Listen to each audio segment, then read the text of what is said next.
यूहन्ना 15 सच्ची बेल। सच्ची अंगूरे दी बेल आऊँ है ते मेरा पिता करसान है। जड़ी डाली मेरे च है ते नहीं फलदी उसी ओ कट्टी ओड़दा है। ऐ ते जड़ी डाली फलदी है उसी ओ छांटदा है कि और फलै।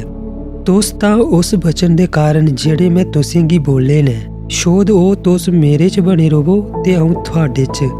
जियां डाली जेकर अंगूरे दी बेल च बनी नहीं रहे तां अपने आप च फली नहीं सकदी, इयां गै तुस भी जेकर मेरे च नहीं बने रहोगे तां फली नहीं सकदे।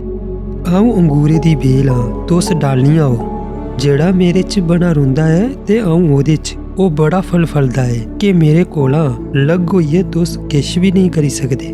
जे कोई मेरे च बना नहीं रहे तां ओह डाली आला लेखा सुट्टिया जांदा है ते सुक्की जांदा है ते लोग उन्हें गी किट्ठा करिए अग्गी च सुट्टी दिंदे ने ते ओह फकोई जांदे।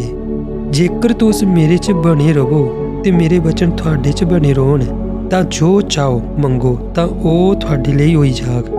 मेरे पिता दी महिमा एहदे शा गै आउंदी है कि तुस मता सारा फल लेई आओ तेलू गै तुस मेरे चेले आखे जागे। जियां पिता ने मेरे कन्नै प्यार किता इयां गै आऊँ भी तुहाडे कन्नै प्यार करगा। मेरे प्यार च बने रवो।